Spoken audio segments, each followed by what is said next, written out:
8월 하순 노란버스 논란 때문에 교육계가 시끄러웠습니다. 알고 계신가요?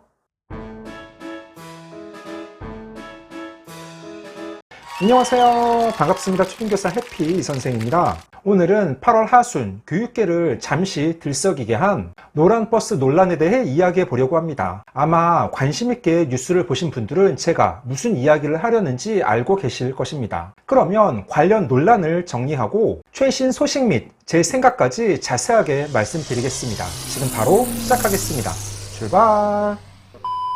간단하게 무슨 일이 있었는지 정리해 보겠습니다. 제가 지금 말씀드리는 사항은 법제처 홈페이지의 법령 해석 사례에 상세하게 나와 있습니다. 지난해 10월 제주교육청은 법제처에 현장 체험학습도 도로교통법상 어린이 통학버스 이용 대상에 해당하느냐고 법령 해석을 요청했습니다. 그러니까 도로교통법의 어린이 통학버스는 13세 미만의 사람인 어린이를 교육 대상으로 하는 유치원 및 초등학교 등의 시설에서 어린이의 통학 등에 이용되는 자동차로 규정하고 있습니다. 이에 법제처에서 도로교통법 제2조, 제23호 등 관련하여 교육 과정의 목적으로 이루어지는 비상시적인 현장 체험학습을 위한 어린이의 이동도 어린이의 통학 등에 해당한다고 해석했습니다. 도로교통법의 어린이 통학버스는 관련 조항들이 엄격하게 규정되어 있습니다. 안전교육, 면허, 도색, 표지, 보험 가입, 소유 관계 등 대통령령으로 정하는 요건을 갖추어야 합니다. 법제처에서 이렇게 법령 해석을 하니까 경찰청은 이를 근거로 현장 체험학습,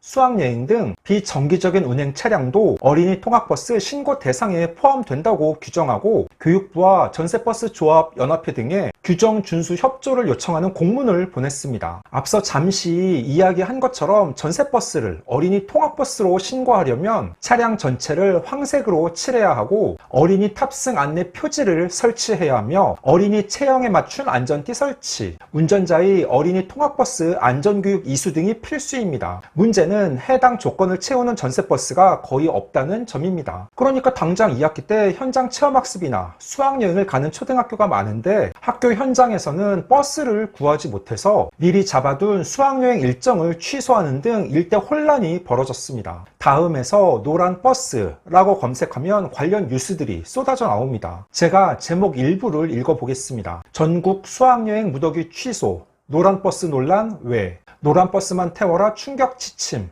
수학여행 1번지 경주가 운다, 노란버스 대란의 학교 대혼란, 교육부 뒤늦게 협의 중. 그리고 가장 최근의 기사 제목은 노란버스 못 구해 취소될 뻔한 수학여행 경찰 단속 안 한다, 단속보다 계도, 초등 현장 체험 노란버스 해결 실마리 등입니다. 참 잘했어요.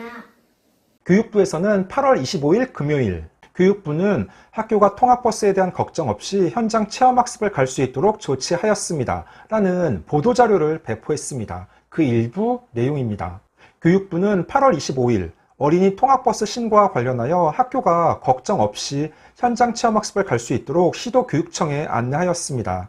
그간 경찰청은 현장 체험학습 등 비정기적인 운행 차량도 황색 도색 및 구조 변경 등의 조건을 갖추어 어린이 통학버스로 신고할 것을 요구한 바 있습니다. 이에 학교 현장에서는 2023학년도 2학기 현장 체험학습을 앞두고 경찰청의 어린이 통학버스 신고 의무로 인해 체험학습용 차량 확보에 대한 우려를 제기하였습니다.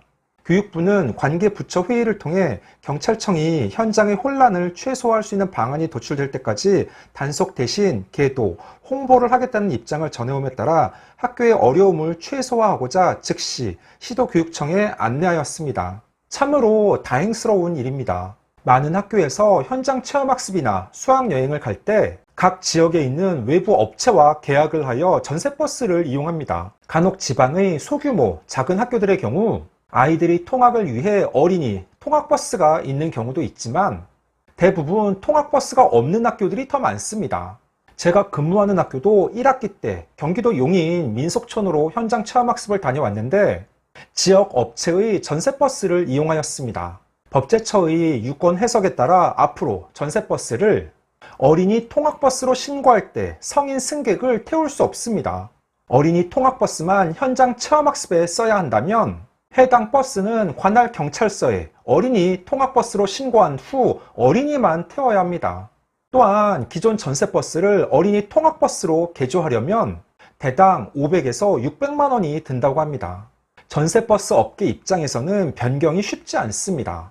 아마 대형 버스 회사에서는 일부 버스는 어린이 통학버스로 개조할 수 있겠지만 지방의 영세 버스 회사에서는 수익성 측면에서 개조가 쉽지 않고 학교에서 버스를 빌리는 요금은 더 오를 수도 있습니다.